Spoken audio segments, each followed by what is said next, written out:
We are gathered here seeking peace. We are living in a world of turmoil. And this turmoil affects us in our own day-to-day lives. St. Augustine, a very well-known and very influential Christian figure in the 4th and 5th centuries, is noted to have said or written in his book called Confessions, "Our hearts are restless until they rest in thee." I will not develop that in the way Augustine did, but I'll just take that restlessness that characterizes our hearts at this time and age that we're living. And we can see that restlessness both interiorly as well as exteriorly in the things happening around us. Your aspirations for beginning this session reflected that turmoil that the world is all about right now. Just in this country, there is fire in the western regions, floods in the eastern regions, a pestilence, pandemic all over, not just this country, but throughout the world. And as Maxine noted earlier today, there was an earthquake in Los Angeles.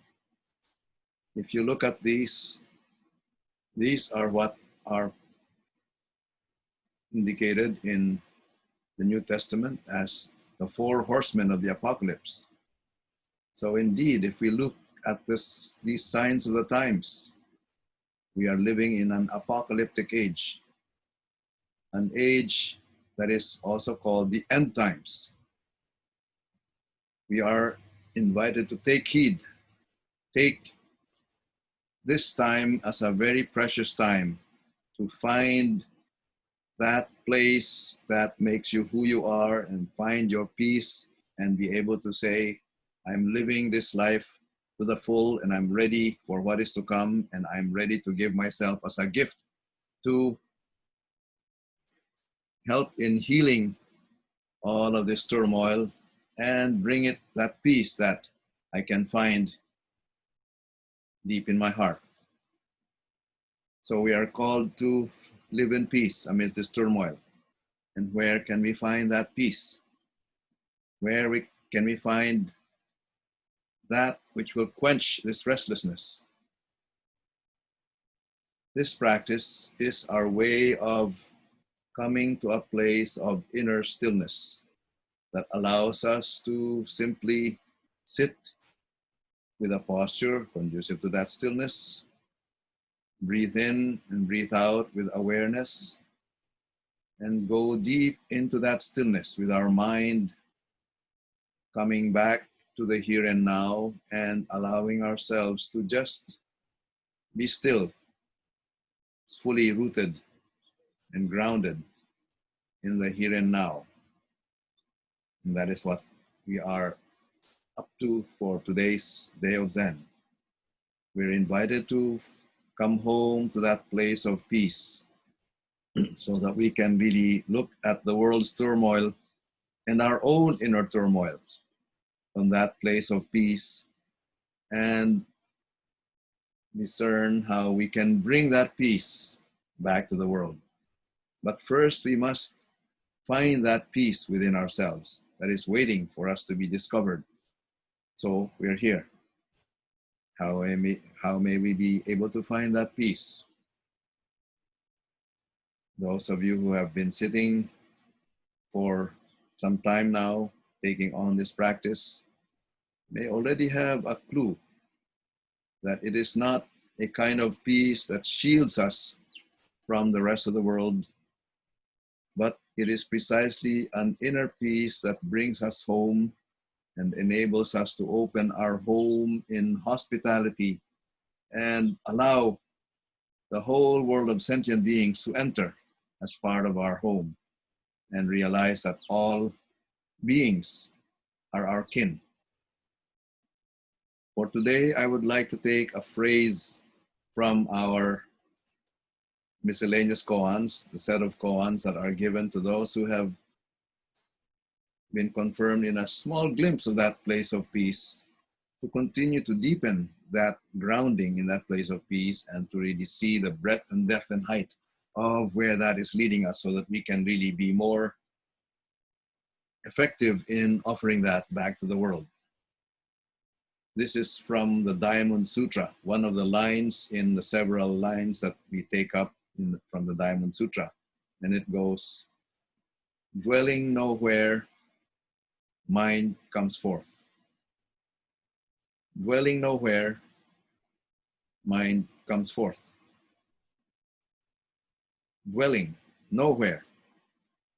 But you might ask, isn't that somehow in contrast to what we are seeking precisely? We are seeking our place of peace. We are seeking for our home. And as we sit here, we find that we are drawn to that place where we are at home with ourselves. We are at home with the universe. And isn't that where we are invited to dwell?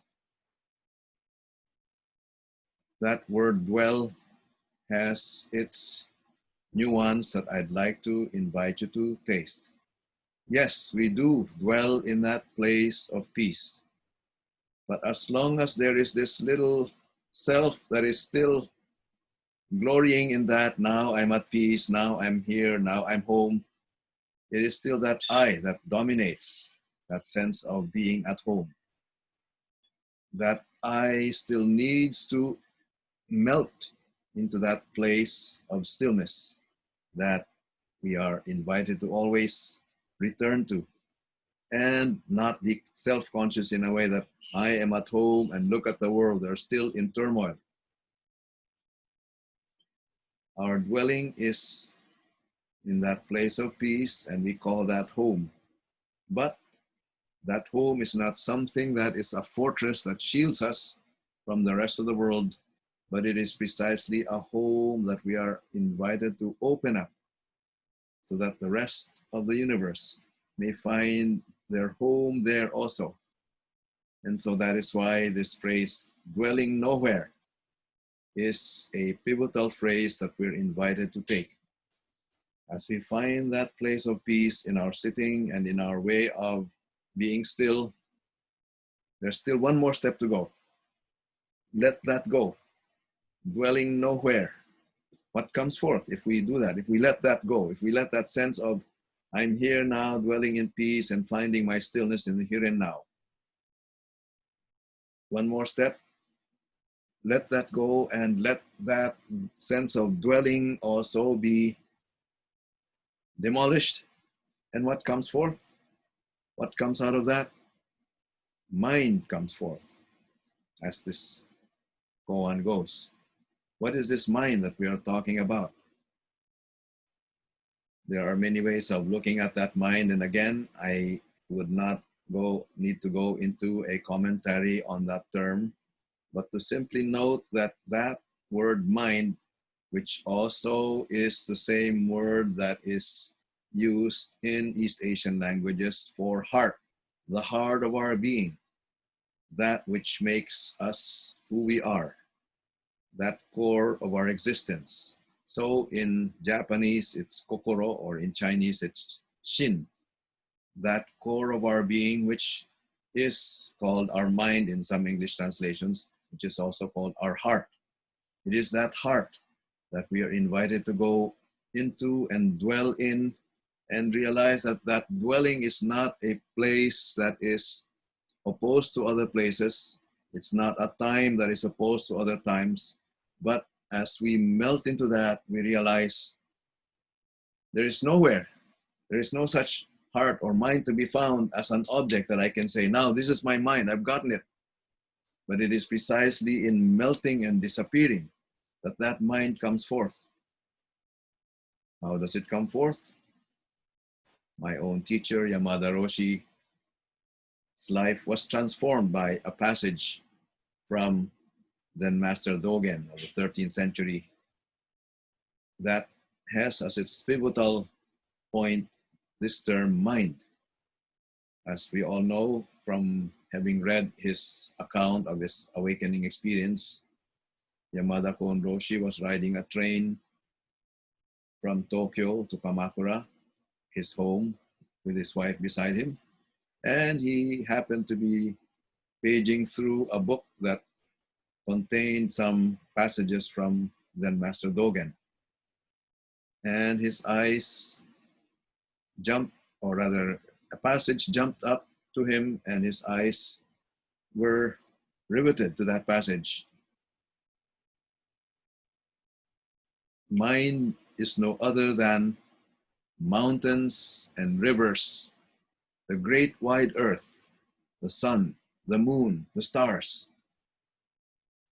And so as that passage jumped at him and he then looked around, I remember in that train from Tokyo to Kamakura, nearing a station called Ofuna Station, which is about 2 more stations from the stop of Kamakura, you can see some mountains and hills and some natural scenes. And you can see also perhaps a glimpse of the bay that was nearby. I remember that beautiful natural scene, and I would always look out the window. So I imagine he must have been looking out the window, and it came to him, mind, that which we are looking for and which we are seeking to find our home, find our dwelling place, to find our peace, is no other than mountains and rivers, the great wide earth, the sun, the moon, the stars. Dwelling nowhere, mind comes forth. So once he let go of that little idea that my mind is here, my personality, this individual that I am riding on a train here beside my wife, once that vanished, the true mind emerged and became manifest for what it is. But then he was about to, he started laughing out loud, and then his wife told him, quiet down, this is a public place, people will think you're crazy. So he muffled that, but he could not contain himself, and so he was just holding it. And then he went back, they went back home, and they had dinner as usual, and then they then took the rest. And then when they went to bed, still in bed, all of a sudden, before sleeping, before his mind dozed off, again it came back to him, and that it came out in a big burst where he burst out laughing, and it was heard throughout the whole house. Mind is no other than mountains and rivers, the great wide earth, the sun, the moon, the stars. The Buddhas and ancestors have not deceived me. Now I realize it for my own self. And that is the very same realization that each of us is also invited to undertake. A realization of realizing what our mind is. That realization that will bring us true peace. Why? We see that there is no such thing as a boundary. And we see each and everything as no other than our true self. Now, these are very big and tantalizing words. How can we say that our true self is COVID-19? Or our true self are the fires raging? Or our true self consists in the floods or in earthquakes? That is what we are invited to really sit with and allow ourselves to really melt into. And as we do so, this is the challenge of our life. In finding the peace that we are seeking in this place of stillness that we have received from this long tradition called Zen, we are not thereby riveted to that place where we are just wallowing in that place of peace for our own little selves. It is a peace that we find that draws us out and invites us, no, we can even say compels us to give ourselves and see what ways we can be of help in putting out that fire, or in mitigating those floods, or in mitigating illness, or in helping earthquake victims, or in being of help to those who are jobless, or who are going hungry, or who are dying of starvation in this world of ours, because that's who we are. No longer any separation. So here is a paradox. The world is in turmoil, but yet at the same time, there is that inner peace. Eric, in his own introduction earlier, in his own aspiration, noted this very turmoil that we are all experiencing. And yet at the same time, at the other side of that turmoil is that joy and peace and a sense of oneness in all of this. And it is through our Zen practice that invites us to come home to where we are in the here and now, and in coming home, to let go of that little self that is still holding on to my little personality, and allow it to just merge with the mountains and rivers and the great wide earth and the sun, the moon, the stars. And as we really undertake that passage through that dark tunnel of going through the dying to the little self, and we emerge and open our eyes, we realize the peace in our hearts and the joy in our hearts in seeing that we are kin with everyone. There's nothing and no one that is separate from us. But at the same time, that which is we, us, I, is in pain. And so that is what propels us then to live and offer ourselves as a balm to that world of pain. This practice is a constant invitation to return home to our true dwelling, but yet it is also an invitation to step forward out of that dwelling and let that dwelling go. Dwelling nowhere, mind comes forth, and let that mind tell me how I may offer this little puny individual that I am responsible for towards a way that it can help somehow in the alleviation of that turmoil and of that pain. I'll leave you with that and invite us to just keep returning to that place of peace, so that each and every one of us, with our own particular gifts and talents in our own situation in life, may from there turn ourselves around and live no longer for our own little selves, but each and every one of us, in the concrete, unique gift that we are, may be a gift to the world. And in sitting like this together, this is also already a sharing of that giftedness that each of us is all about. Those of us who are sitting together in our various locations today are gifts to one another and are gifts to the entire world. So as we are able to find that place of peace where we're no longer seeking something that will satisfy my own little self only, but we have found out that we have found where that place of peace can be, and we are able to always return to that, then we see the joy in gifting ourselves to one another and taking it from there and discerning the concrete ways in which that gift can be unpacked in the world full of turmoil. Let us come back to our stillness and cherish that gift.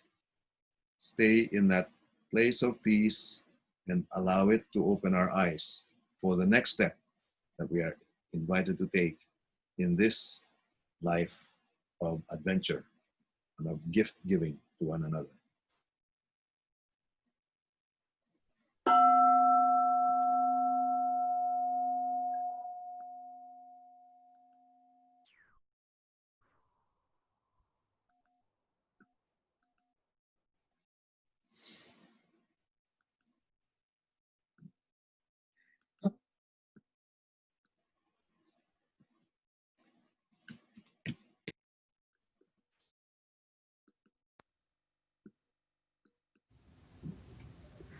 boundless compassion. Absorbing sounds awakens the Buddha right here. This Buddha, the source of compassion. This Buddha receives only compassion. Buddha, Dharma, Sangha, just compassion. Thus the pure heart always rejoices. In the light recall it, in the dark recall it. Moment after moment, the true heart arises. Time after time, there is nothing but this. Absorbing your sounds awakens the Buddha right here. This Buddha, the source of compassion. This Buddha receives only compassion. Buddha, Dharma, Sangha, just compassion. Thus the pure heart always rejoices. In the light recalls it, in the dark recalls it. Moment after moment, the true heart arises. Time after time, there is nothing but this. Absorbing world sounds awakens the Buddha right here. This Buddha, the source of compassion. This Buddha receives only compassion. Buddha, Dharma, Sangha, just compassion. Thus the pure heart always rejoices. In the light recall it.